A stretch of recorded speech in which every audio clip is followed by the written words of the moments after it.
My name is Ava Brooks. I'm 38 and I run a small bakery on the corner. I used to believe that if you lived kindly, no one would want to destroy me. Just last month, we celebrated the bakery's 11th anniversary. The smell of fresh pastries filled the air, kids were laughing, and everything felt right.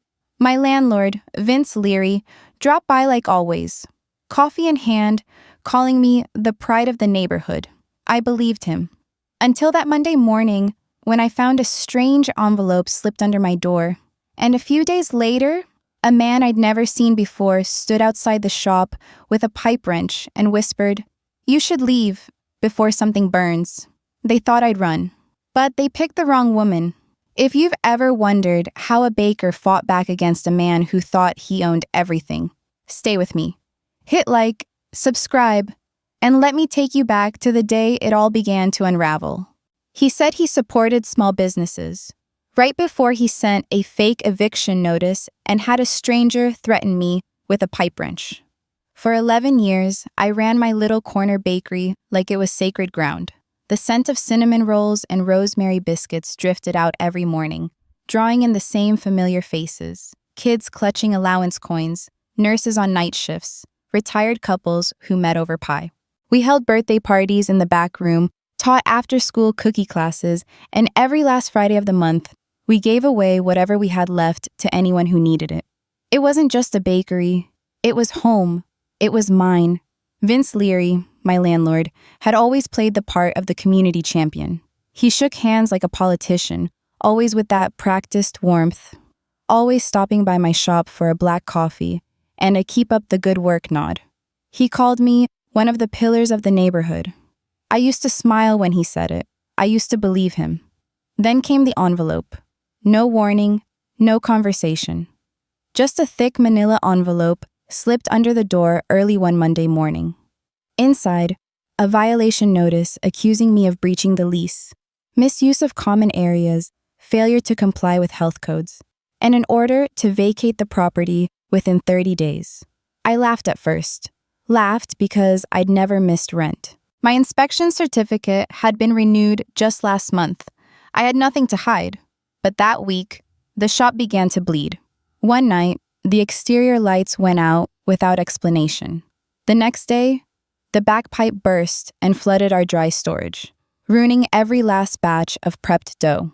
Then the health inspectors showed up, unannounced, aggressive, asking questions I'd never been asked before, like they were searching for a reason to shut us down. And then there was the man. He started standing across the street, always in that same oil-stained jacket, a cigarette dangling from his lip. He never ordered anything, never moved, just watched me through the glass, hour after hour, day after day. I called Vince's office. No answer. I emailed. No reply. I left voicemails, calm, then frantic, then pleading. Nothing. Saturday night, I stayed late to clean up after a catering order. It was nearly midnight when I turned off the last light and reached for the back door lock. That's when the glass shattered. A loud, sharp crack that rang like a warning bell through the empty alley. I froze. A shadow loomed outside the busted pane, and then a voice, low, deliberate, cut through the air like a blade. "You should leave before something burns." They thought I'd run. They thought I'd fold. They thought they could scare me into silence. But I wasn't finished. You've heard what they did to me. But let me ask you, what would you do if your life's work was being erased one thread at a time? Keep watching, because what happened next still haunts me every time I lock up. I started closing the shop earlier and earlier. Not because business was slow, but because I couldn't shake the feeling that someone was always watching. Customers stopped coming, even the regulars who used to pop in just to chat. They didn't say goodbye. They just stopped showing up. Fear had found its way into every corner of my bakery, the same place where kids once giggled over frosting spills, where I used to hum to the oven timer like it was a lullaby. Now, I flinched every time the front bell rang. I reported it to the police, explained the threats, the shattered glass, the man with the wrench who whispered that I should leave before something burns, but they just shrugged. No visible injuries, they said. No hard proof. One officer even tilted his head and said I should think about finding somewhere safer, just in case. Just in case. As if I hadn't already lost half my courage and all my sleep. That night, I returned to my apartment at 2 a.m, exhausted in a way no sleep could fix. My hands trembled as I unlocked the door, the key slipping twice before I got it right. I dropped my bag on the floor and sat at the kitchen table. Same spot where I once wrote the menu for our grand opening, still stained with ink from a smudged blueberry crumble recipe. I stared at my hands, rough from kneading dough, cracked from too many bleach wipes. They used to build things. Now, they just shook. I didn't cry. Not at first. I sat in silence, the kind that presses against your chest until breathing feels like a choice. That was the first time I ever felt unsafe in my own city. In my own home. I'd watched Vince Leary destroy businesses before, always from a distance, always assuming it couldn't happen to me. But now I knew. This wasn't about rent or zoning or code violations. This was erasure, brick by brick, fear by fear. They didn't just try to evict my business.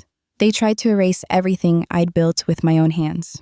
You probably think this is where I gave up. I almost did. But something happened. Something that flipped the fear into fire. And if you think you've seen betrayal, wait until you see how deep this one goes. It happened on a Tuesday. Mrs. Eloise Grant, the sweetest woman in our neighborhood, the one who used to bring me fresh rosemary from her garden and always asked about my cinnamon rolls, slipped and fell right outside one of Vince Leary's abandoned properties. She lay there for what felt like hours, cars passing, people looking the other way. By the time an ambulance arrived, her ankle was shattered, and her spirit wasn't far behind. That was the moment I knew. I wasn't just being pushed out of a lease.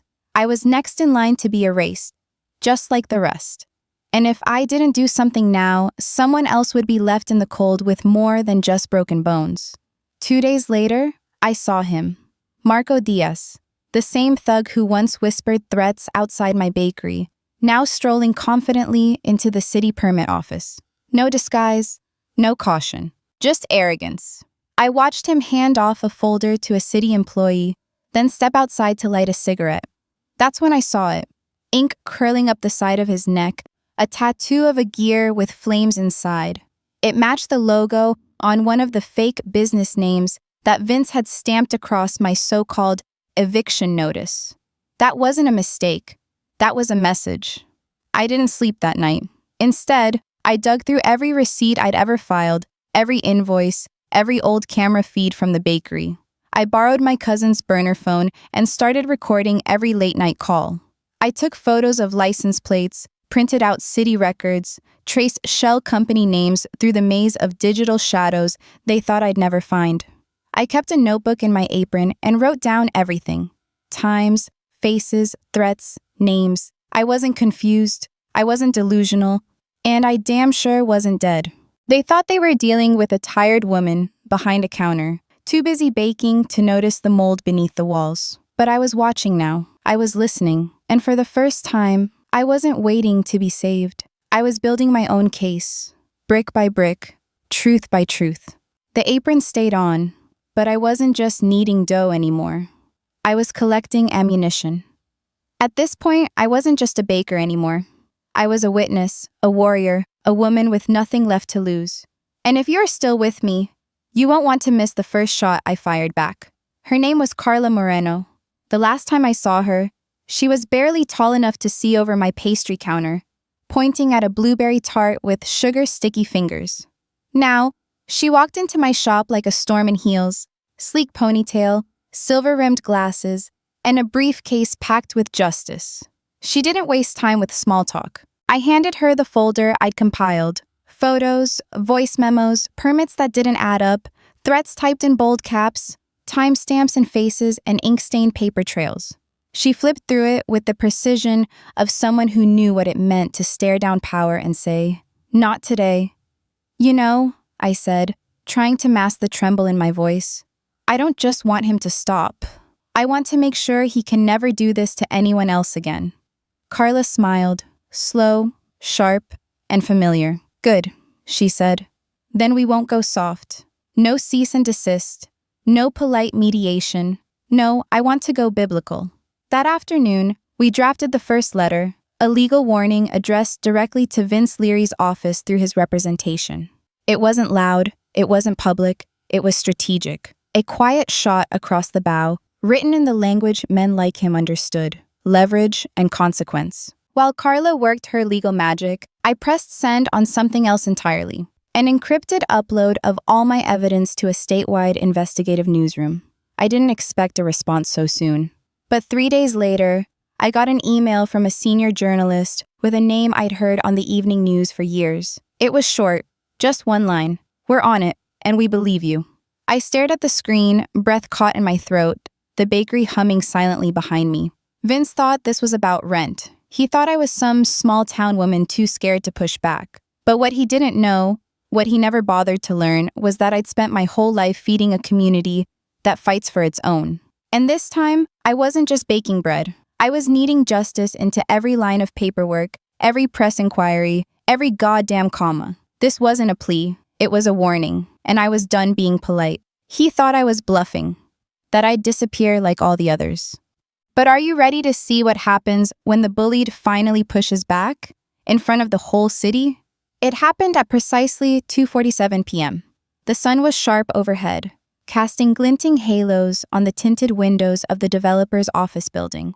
The same one where Vince Leary had strutted in, flanked by his smug assistants, ready to sign away the last remnants of our community's soul to build a private marina for the rich. I waited just outside the lobby, standing on the exact slate tile where I'd once handed him a loaf of rye, with a hopeful smile and a thank you note attached. This time, I held no bread, only a court-issued warrant in one hand, and a calm I'd earned drop by drop, like batter stirred before a storm. The cameras arrived first. 3 vans marked with logos from every major investigative outlet in the state, their doors bursting open as reporters sprinted toward the glass doors, shouting questions that split the still air like warning shots. "Mr. Leary, can you explain the offshore transfers from Altair Holdings? What about the eviction for profit scheme in Brookline? Did you falsify health code reports to seize community property?" He paused mid-signature, pen hovering above the final page of a $9 million deal. And for the first time, I saw his hands tremble. When he turned around, I was there, not hiding, not flinching, just watching. I didn't need to say a word, because the officers beside me did. One read the charges: racketeering, fraud, conspiracy, unlawful intimidation. Another unfolded the search warrant, detailing the properties to be raided. But what made him pale, what truly drained the blood from Vince Leary's polished face, was the TV screen behind the receptionist's desk, flickering live footage from the press conference downtown.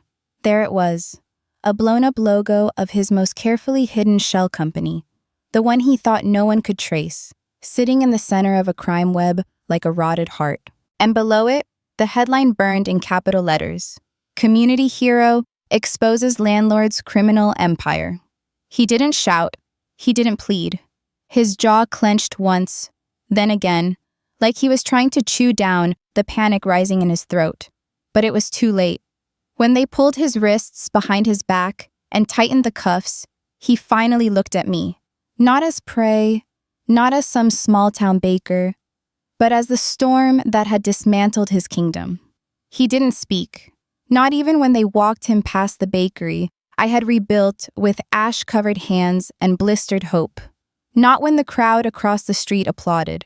Not even when one little boy in a flour-dusted apron whispered, "That's him, Mama." He just stared out at the sidewalk like it might swallow him whole. He went silent. You might think that was the peak. His arrest, the headlines, the cameras. But trust me, the most satisfying part was still to come. And you'll want to see exactly how I turned pain into power. The land he once threatened to turn into a neon-lit casino now blooms with wildflowers and hand-painted benches. The faded outline of the demolition permit, once stapled to my bakery's door like a death sentence, was replaced by a bronze plaque that reads, "Freedom Square, for those who stood their ground." The city claimed the property after his arrest, citing racketeering, asset forfeiture, and public restitution. But the soul of that space?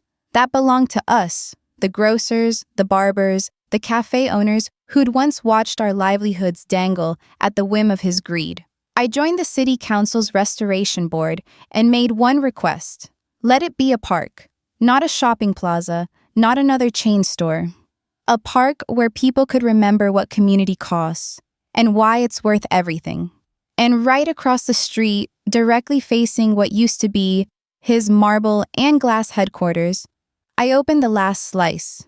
Same recipe, new oven, bigger window. I could have chosen anywhere. There were better locations, better traffic, even better rent. But I didn't want better. I wanted presence. I wanted permanence. I wanted him, wherever he ended up, whether pacing a cell or scrolling through the news, to know that not only did I survive, I planted myself deeper, brick by brick, day by day. Flour still in my hair, defiance still in my blood. Locals came not just for cinnamon rolls, but to take pictures under the mural painted on the sidewall. An image of a rising loaf shaped like a clenched fist, surrounded by the words, "You can't evict dignity." Kids played tag where bulldozers were once scheduled to roll through. And every time a delivery van dropped off supplies, the driver paused, looked up at the old office building, and chuckled, because everyone knew what it used to be. I didn't just save my bakery, I turned it into a monument. So he'd see, every single day, what he couldn't erase. So, did I win? Maybe. But this isn't just a revenge story. It's a resurrection. And what came next might be the part that stays with you long after this video ends. The first morning I opened the bakery again, I wasn't sure anyone would come. The scent of fresh dough and warm cinnamon crept into the street like it used to. But the silence that followed made my hands tremble a little as I arranged the scones. It wasn't fear this time. It was the ache of rebuilding something that had once been bruised so deeply, I wasn't sure it would ever rise again. But then, just before 9, I heard the soft tap of a cane on the sidewalk. It was Mrs. Eloise Grant, wrapped in a new shawl, wearing lipstick the color of peach tea. She smiled through the window and mouthed, "Still here?" Behind her, a teenager in a school uniform pushed open the door. "Do you have any more of the raspberry ones?" he asked, and I nearly laughed. Not because of the question, but because I had forgotten the world still turned like that, quietly, gently, with kids craving sugar and neighbors showing up just because. The days began filling again, not in a rush, but like the slow trickle of light through lavender curtains. Carla dropped by one afternoon after court, her heels clicking sharply against the tiled floor as she placed a bouquet of sunflowers on the counter, and said, "Ava, the Freedom Square Committee voted to name the East Gate after you." I told her they didn't have to do that. She replied, "They didn't do it for you. They did it for every person who was ever told they were too small to fight back." Her eyes welled. So did mine. Every Saturday, I now teach baking classes for free. Not just the technical stuff, but the soul of it. How to knead away anger, how to fold in memory, how to let time do the heavy lifting when your hands are too tired. Children come with flour on their noses. Grandmothers come to watch. One little girl asked if my rolling pin was magic. I told her, only when you believe it's more than wood. She believed. Behind the bakery, I planted lavender. Rows of it. It hums now, with bees and whispers in the breeze. Every afternoon, I sit beside it with a cup of tea, sweetened with honey from a local farm, and I breathe. I don't flinch when I hear tires on gravel. I don't sleep with the lights on. The nightmares have gone quiet. Sometimes I watch the sun drift through the garden and think of how long it's been since I truly let a day end without worry pressing on my chest. There's a kind of healing that doesn't come with parades or applause. It comes with silence, with rhythm, with lavender. Marco and Reggie vanished into headlines. Vince Leary became a cautionary tale, then a footnote. Occasionally, someone passing through Freedom Square will glance across the street and realize, yes, that's the last slice. The same bakery that once stood under threat, now standing tall in defiance. Sometimes they cross over just to say they remember. Other times, they just sit on a bench beneath the mural and eat in peace. That's enough. One night, just before closing, a young woman I didn't recognize came in holding a faded photograph. "My dad said he used to come here every day before school," she said. "He told me to find you, to say thank you." She didn't stay long, but her presence lingered long after the bell above the door quieted. Moments like that, they stitch something back together inside you. Justice didn't give me back what I lost. It didn't undo the cracks, or restore the years of fear, or rebuild my life with a snap of law and order. But it gave me something rarer. It gave me the space to grow something better. Not cleaner, not prettier, just truer. It gave me a garden, a classroom, a counter full of hands eager to help. And it gave me myself, unafraid, unbroken, and home. And while I rebuilt, he unraveled. If you've ever wondered what karma really looks like, don't blink now. His fall wasn't loud, but it echoed. He used to walk into rooms like the floor was his stage and the spotlight was contractually obligated to follow. Tailored suits, a gold watch that caught every sliver of light, smiles rehearsed down to the blink. Vince Leary was built for illusion. But illusions don't last when the truth walks in wearing steel-toed facts. By the time the last link on the exposé had finished circulating, the man who once juggled lies like champagne flutes was nothing more than a cautionary tale drifting through inboxes and whispered warnings. He didn't lose everything all at once. It was slower, more painful, like peeling away layers of a carefully polished self-image only to find rot underneath. First, the job offer vanished. A brief, embarrassed message from the company's HR department. "In light of recent developments, we are unable to proceed." Then the apartment. Eviction notice pinned to the same mahogany door he once bragged had keyless entry and city views. His landlord didn't even respond to his pleas for leniency. Vince packed his designer luggage in silence, leaving behind a life that had never truly belonged to him. Bank accounts were frozen. His prized sports car, once parked diagonally outside meetings to command attention, was repossessed under the gaze of the very neighbors who used to nod in forced admiration. His wife filed for divorce before the ink was dry on his indictment, citing irreparable damage to our safety and reputation. Friends vanished quicker than money in a bad poker hand. Calls rang out unanswered, messages left on read. The invitations to charity galas stopped coming, and his name was quietly scrubbed from the donor walls he once posed beside. The final time I saw Vince, he wasn't wearing cufflinks or confidence. Just a rumpled gray suit, 2 sizes too big, and a stare that had lost all its sharpness. The courthouse hallway swallowed his footsteps. He didn't look at me as he passed, but I could feel it, the slight hesitation, the weight of recognition crawling up his spine. I didn't speak. I didn't need to. My existence in that space was louder than any accusation. His trial didn't last long. The evidence was exhaustive, the charges ironclad: racketeering, fraud, money laundering, conspiracy. No chance of bail, no plea deal generous enough to erase what had already been printed in bold letters across national headlines. The judge's words were dry, formal, and final. When Vince was led out in cuffs, the cameras didn't flash like they used to. Reporters had moved on. The only thing that clung to him now was silence. He became a ghost long before prison walls closed in. Online, his social profiles were barren. Photos archived, tags removed, memories deleted by association. His name still trended occasionally, but only as a warning in Reddit threads and risk assessments. The properties he once hoarded for expansion sat abandoned, graffitied with phrases like, "Karma lives here," and "not for sale to bullies." A kid once skateboarded across the cracked marble of his former office plaza and called it Leary's graveyard. No one asks where he is now, not really. People assume he's locked away or moved to some forgotten corner of the country where no one knows his name.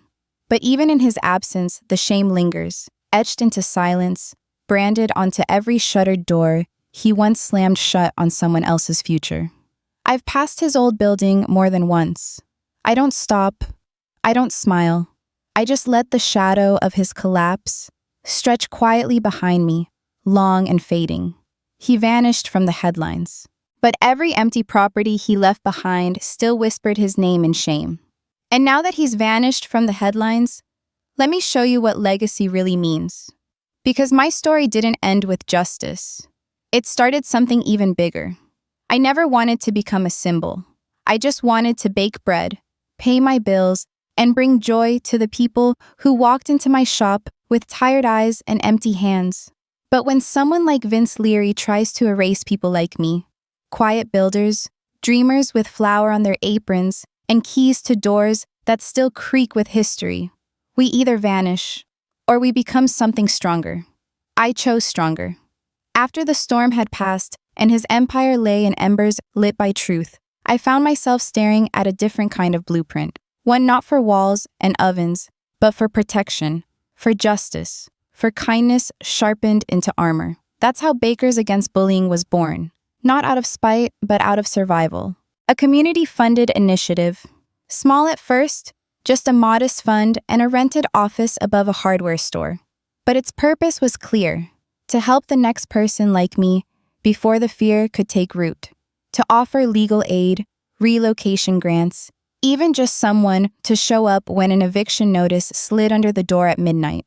We couldn't stop all the bad landlords or crooked inspectors, but we could stop them from thinking no one would fight back. Once a month, I sit by the window of the last slice, tea warm in my hand, lavender brushing the air just outside, and write a letter. Not an email, not a social media post, a real letter, ink on paper. I pick a name from our growing list of small business owners who've come forward, people facing silence and power plays and slander, people on the brink of giving up. I don't send advice. I send truth. That someone out there survived it. That someone out there is rooting for them. That sometimes justice takes the shape of a loaf of bread rising in an oven no one could shut down. There's no more talk of vengeance in my voice. No flame licking at the edges of my words. Just warmth, stillness. A sense of knowing that when the world tried to push me out, I left my footprints in the concrete. And when Vince tried to silence me with fear, I didn't yell. I simply let the truth speak louder. I didn't need to burn down his empire. I just had to let the truth catch fire. And it did. Now, when kids walk by the new Freedom Square, holding their parents' hands and licking buttercream from their fingers, they don't remember the darkness. They remember the music, the food trucks, the Saturdays spent learning to bake cookies from scratch. They know it as a place where a woman once refused to kneel. A place born from defiance, grown from grace. Carla helps me manage the fun now.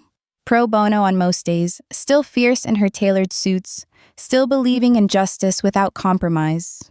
Mrs. Eloise stops by every Tuesday with her knitting and her stories, some of which I'm starting to believe are more fiction than fact, but they always leave my customers smiling. And on Sundays, I teach the teens how to make sourdough starters and how to spot a fake lease from across the street. That's legacy too. Knowledge. Empowerment wrapped in cinnamon and sugar. I've even been asked to speak at events, city council forums, small business workshops, even a podcast or two. I go when I can. But I always come home before dusk, not because I'm afraid anymore, but because I've found peace in the routine. The smell of dough, the hum of my kettle, the creak of the stool I sit on while watching the evening light spill over the flower beds. That's where I feel strongest. Not in headlines or courtrooms, but right here, holding space that once nearly disappeared beneath someone else's ambition. Legacy isn't just what you build, it's what you protect. And justice, real justice, isn't loud. It's the quiet you earn after the noise ends. The kind that lets you sleep at night, not because everything is perfect, but because you know you stood up when it mattered most. Forgiveness doesn't mean inheritance. Vince lost everything, but I didn't need to see him suffer to feel whole. I needed to reclaim the part of me that once thought silence was the safest choice. And now, I speak even if it's just through the scent of fresh bread on a cold morning. Sometimes I look across the street where his office used to stand. The windows are boarded up. The sign is gone. The only reflection now is mine. I nod once, not out of bitterness, but because I survived. And that, in itself, is enough. So I pour another cup of tea, tuck another handwritten letter into its envelope, and smile. Not because I won, but because I made sure someone else wouldn't have to fight alone. That's the kind of power no empire can outlast. Thank you for staying with me until the very end. If my story moved you, inspired you, or reminded you of your own strength, leave a comment below. Like and subscribe to hear more stories that prove the smallest voices can carry the loudest truths.